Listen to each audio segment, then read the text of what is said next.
Good morning to all. I am a practicing lawyer since 1983.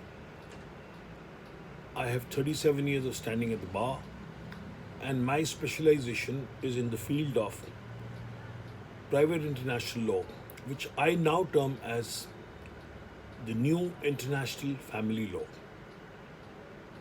I have 9 books to my credit in various areas of family law concerning the non-resident Indians and foreigners.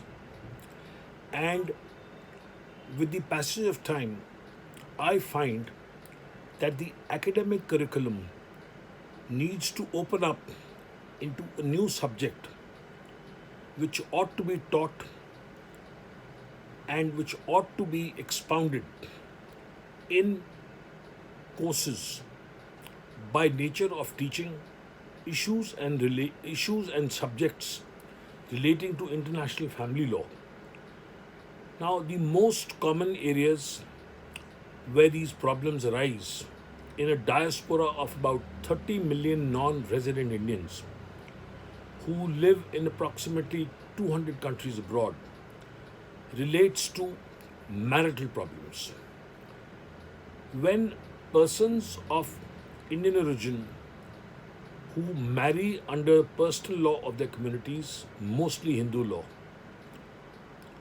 and they start residing or get domiciled in foreign jurisdictions, when a marriage breaks up in a foreign jurisdiction, the tendency to have it dissolved by foreign courts under the breakdown principle and the tendency to remove children from across borders to India are very, very strong reactions. So, what happens when a child is brought to India from a foreign jurisdiction? Or what happens to a foreign decree dissolving a marriage on irretrievable breakdown grounds not recognized in India? These conventional subjects are not taught, are not expounded in conventional textbooks because statutory laws are outmoded. So today's teachers or today's teachers to be ought to develop this area of law into fine teaching so that we can also train in the process family law lawyers with specialization in issues relating to cross border problems, and this will help the community living abroad as also train a new regime of lawyers to understand and practice in this area of law. Now, primarily the teaching tools or the teaching equipment for these subjects, which I will talk of now in my lecture, pertaining to inter-country, interparental child removal, division of matrimonial assets, cross-border adoptions, issues relating to surrogacy, then succession of properties of Indians living abroad, and other issues relating to nationality, citizenship, and domicile are all to be deciphered, collected, and accumulated from judgments, as case law is the best indicator of study of these subjects, which are so vibrant and so developing that this new jurisprudential exposition can only be found in wider ranges and aspects from time to time given in various judgments.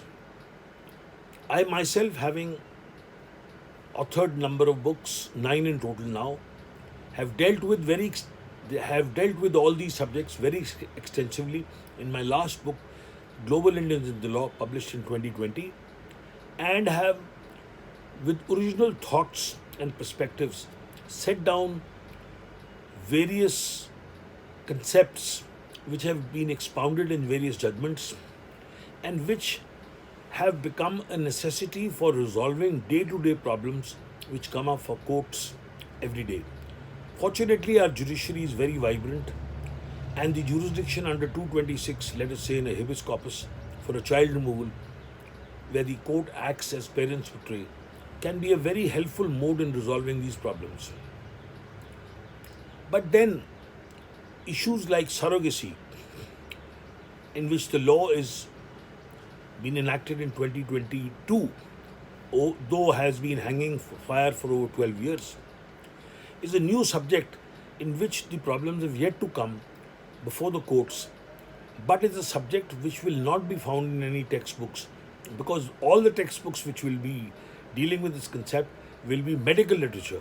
Whereas the legal literature, this is to be encountered or understood only in the context of human problems. But because it is an issue which ails society, it is an issue where parentage, where guardianship, where nationality, where citizenship may be involved, legal minds will have to pore over these issues and think of answers in today's terms.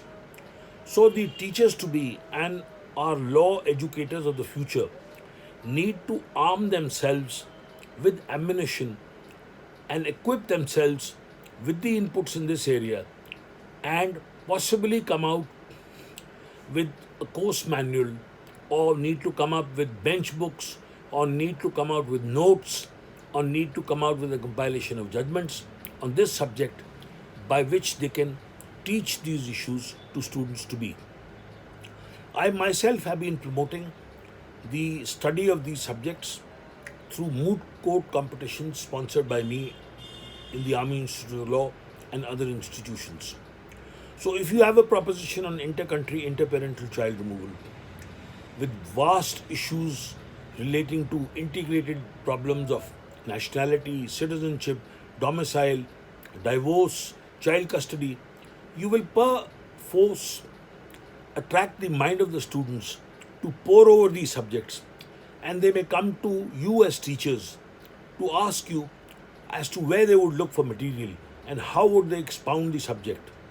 But then the best dialogue, the best understanding would be when they delve over it themselves and argued in a moot court proposition.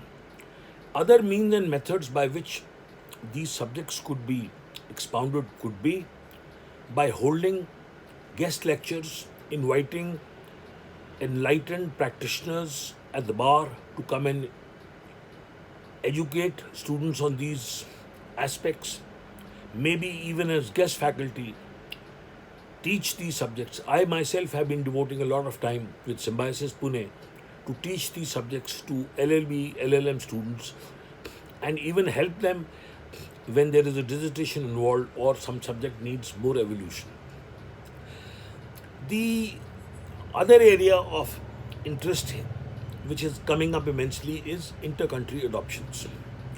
Now, adoption was a process which evolved through Lakshmikant Pandey 1, 2 and 3 by the Supreme Court, but ultimately led to the creation of the Central Adoption Resource Agency, now known as the Central Resource Adoption Authority, and under the Juvenile Justice, Care and Protection of Children Act 2015, inter-country adoptions are now a statutory framework under the adoption regulations, because India is a signatory to the Hague Adoptions Convention. So thereby a complete jurisprudential study has developed on inter-country adoptions, but there were lacunas.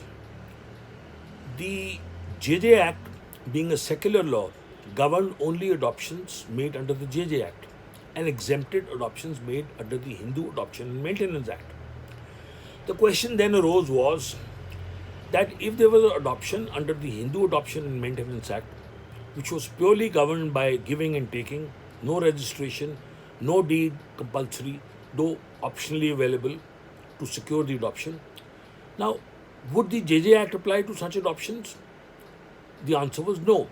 But then, if a child adopted under the provisions of the HAMA, that is the Hindu Adoption and Maintenance Act, was to be taken abroad, could the child be taken abroad? The answer was no. Because under the Adoption Convention of 1993, there has to be a clearance from the NOC, an exemption certificate or a conformity certificate. So, an enlightened judgment from our High Court, where I was an amicus, and in another judgment from the Delhi High Court, led the Kara to adopt another procedure for inter-country adoptions in under HAMA. So all adoptions under HAMA have also to be screened by the Kara and by a summary procedure, because of which they will issue a conformity certificate, being the requirement of the convention, the adoption convention, which will enable the child to get a visa to leave the country. Now, where is the material to study all this found? As I said before, this is all in judgments. So, for this developing jurisprudence of international family law, for a law teacher, the best way would be to keep up to date through legal research or electronic law libraries like Law Finder, SEC Online, Manupatra. Do searches on family law issues, on new judgments, new concepts, and arm himself or herself with the latest developments, and maybe cull out notes and maybe prepare a compilation of judgments by which students can be asked to study these subjects, because this is going to be a developing area from point of view of professional practice, from a point of view of a consultancy, or point of view of even being employed by a foreign law firm to be acting as a specialist on Indian family law. Now that there is a requirement of practicing in UK, if you pass the solicitor's qualifying examination in England, if you train yourself in international family law, you can as well think of practice in a foreign jurisdiction, let us say England, by passing the solicitor's qualifying examination. So, this is another mode of this international family law teaching or learning, finding a beneficial attraction if you want to practice in an overseas jurisdiction. Now, the Family Courts Act 1984 requires that any matter relating to subjects given in the explanation to Section 7 are to be tried by the family courts, and the jurisdiction of the district court is barred. So matters relating to marriage, divorce, matters relating to legitimacy, adoption, custody, guardianship are all to be dealt with by the family courts. The development of family courts in our country has been a bit slow, but there is now a dedicated set of family court judges. Metropolitan cities, Bombay, Calcutta, Madras, Delhi have done well. I recently happened to be a resource person in a family law program in which lectures were conducted by the Chandigarh Judicial Academy. So I dealt with determination of the best interests of the child and foreign marriage divorce decrees while speaking to about 400 odd judges. And I was able to explain to them that if you have a foreign court matrimonial decree, how would you deal with it? If there is a petition pertaining to a Hindu marriage which has been dissolved abroad and that decree is presented, would it be fait accompli if the family court in India was dealing with a divorce petition afresh? No, the answer is no. The Section 13 of the CPC says that if there is a foreign decree, it is to be accepted, but the exceptions lay down when it is not to be accepted. And one of the exceptions is that if a decree or a judgment is based on a ground which is not valid under Indian law or is opposed to principles of natural justice, then it is to be declined. So any decree of divorce on irretrievable breakdown per se would not lead to divorce. So what is the way out? The way out would be that if such a decree is presented, the family court has to try the matter again. However, if parties have already decided to part company, they cannot live together, the simple way is that both the parties present the decree of divorce by mutual consent, attach the foreign court decree as a settlement. That settlement can be viewed independently by the family court in India, and thereupon, recording the consent of both the parties, can grant a decree of divorce. There may be a waiver of the second motion after 6 months, depending on the circumstances. The Supreme Court says it is the discretion of the family court to, to condone the 6 months waiting in case the court thinks fit. So, this is a development which has taken place in the pandemic by virtue of the fact that people have not been able to travel. So, you can actually, by video conferencing, do all this process sitting abroad. If you cannot travel to India, a friend or a relative can identify you as a general power of attorney in the Indian family court. You may appear by video conferencing. The relative may identify you on the basis of the passport or him knowing the relative or friend. The judge may record consent by video conferencing, and both parties can have a decree of divorce by mutual consent. So, with the passage of time and development of technology and finding a solution to resolve marriages solemnized in India which have broken down abroad, there have been formulations and devices. Why is this necessary?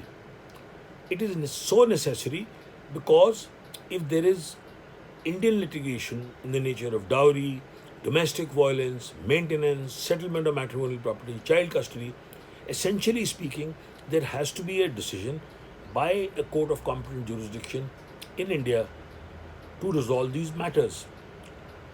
As Teja Singh's judgment way back in 1975 said, these marriages would otherwise be known as limping marriages, which means you would be married in India but divorced abroad. So this state of flux needs to be put an end to.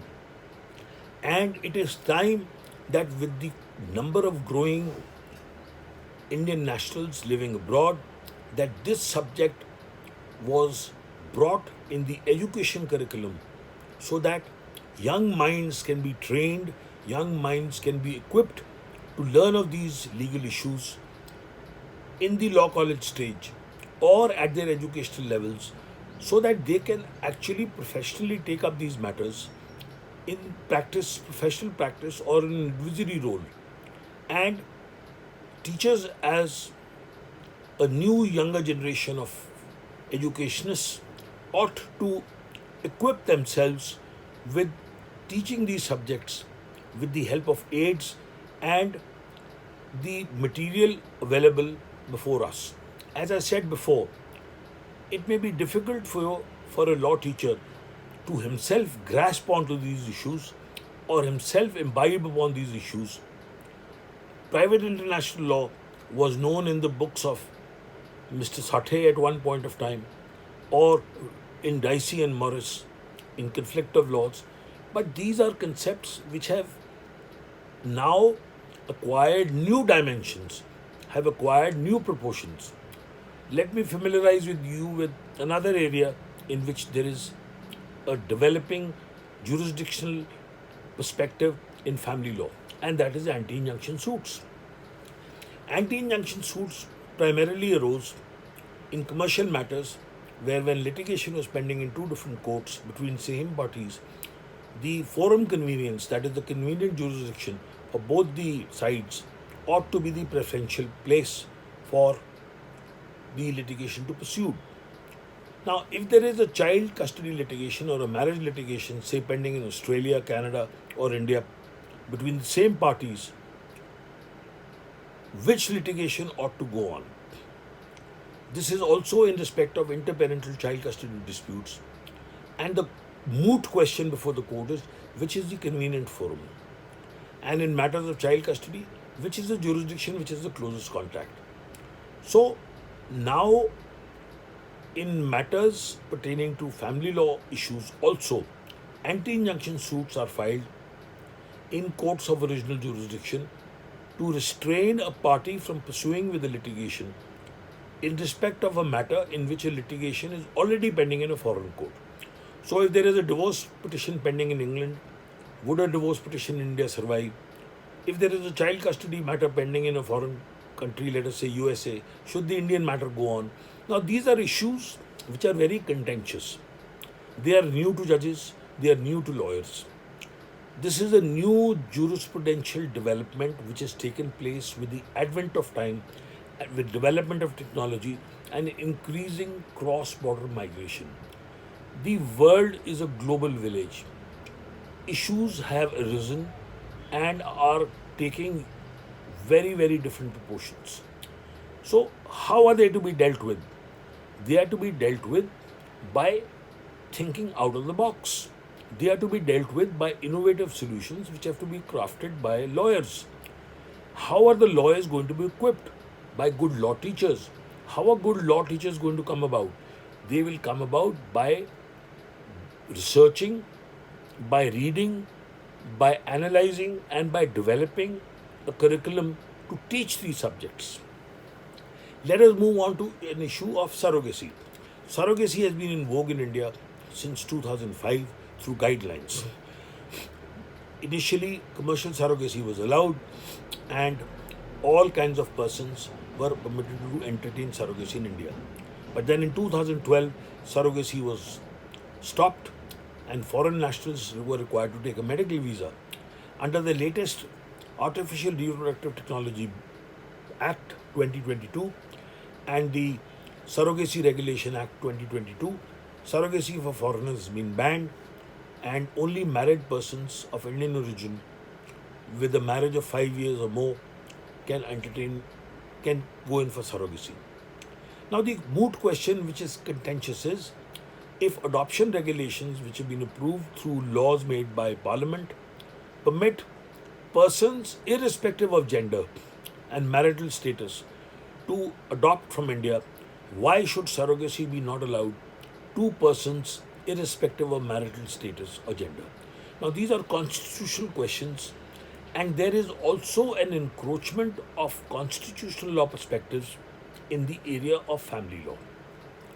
Now, the another ambit of this is my right to procreate, which is my right to life under Article 21 and part of it, violated if the state takes over the role of my right of procreation?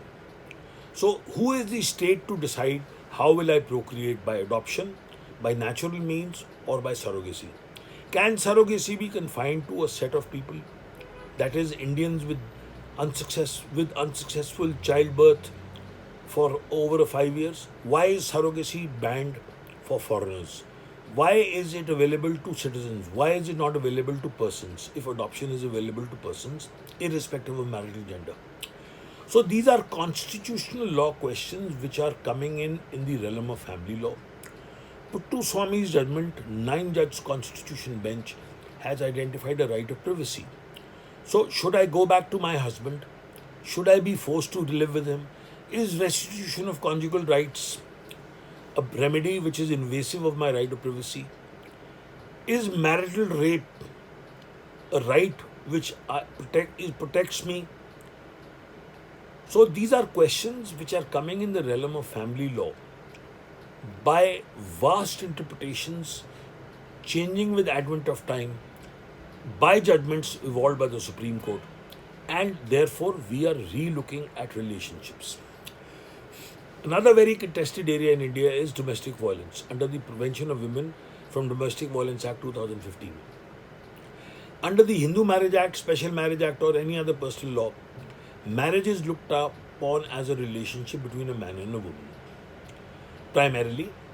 But then, the Domestic Violence Protection of Women Act 2005 has said that if there is a relationship which is in the nature of marriage, or termed very broadly as a live-in relationship, there will be protection available under the Domestic Violence Act.